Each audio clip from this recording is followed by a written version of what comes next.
Maradona, lo marcan dos, pisa la pelota Maradona, arranca por la derecha el genio del fútbol mundial, y es el tercero a tocar para Borruchaga, siempre Maradona, genio,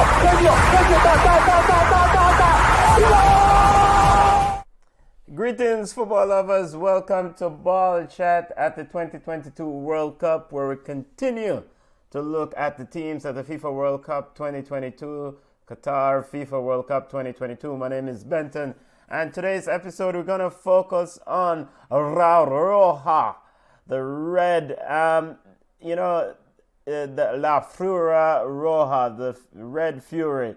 The Spanish team football family. This is the objective of the focus of today's episode. Spanish team plays out of Group E. Let's take a look at the teams that are in Group E. Spain will compete against Costa Rica, Germany, and Japan. Big group. Big group.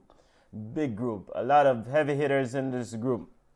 As for the Spanish schedule, they'll kick off their World Cup on November 23rd, Wednesday, November 23rd against Costa Rica.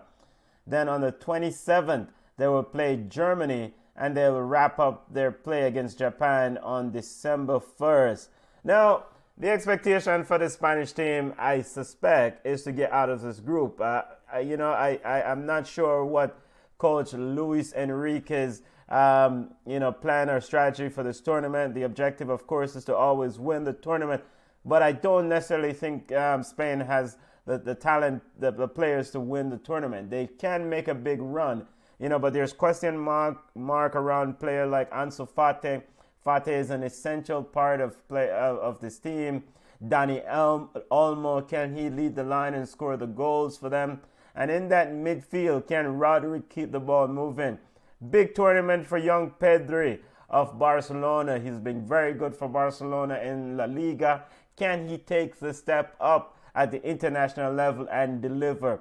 No Sergio Ramos, none of those linchpin leaders in the Spanish team of old. So we will see. I expect them to make it out of the group. I expect Spain to make it out of the group without a doubt. There's no question. I expect them to make it out of the group. Let's take a look at a history, Spanish football history, and remind listeners, Spain won the World Cup in 2010. And, they've qualified for every World Cup since 1978. Prior to that, it was kind of a few World Cups there, starting from 1930. But they've qualified for every World Cup since 1978. And that is quite impressive.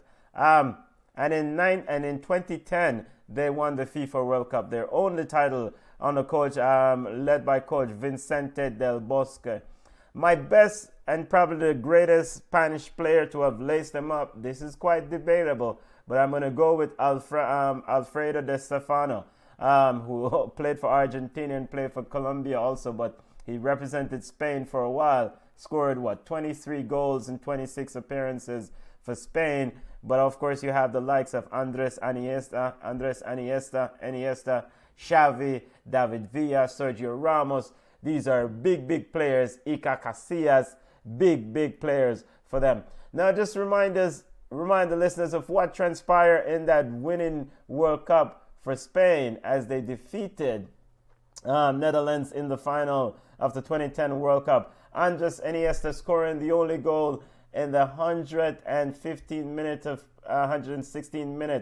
And this was huge for Spain. This is a golden generation of players. I mean, these players have done massive things at their club level, and there was this expectation that they were going to win the World Cup, but the pressure was mounted on this outfit, and so for them to deliver, Andres Iniesta scoring that goal in the 116th minute. Like I said, Spain will play in Group E of the FIFA World Cup. They'll kick off against Costa Rica. Then they will play Germany. They'll kick off against Costa Rica on November 23rd. They'll play Germany on the 27th, and they'll wrap up their Group E play against Japan on December 1st. Spain should make it out the group, but this is a tough group. So we'll have to see what happens if kids like Pedri Ansu Fati, if he's healthy, can step up. Danny Olmo and the others can step up and consistently play very good football at the international level. All right, football family, connect with us on Ballchat Podcast on Instagram, on Twitter at Ballchat Podcast. We are on Facebook at Ballchat.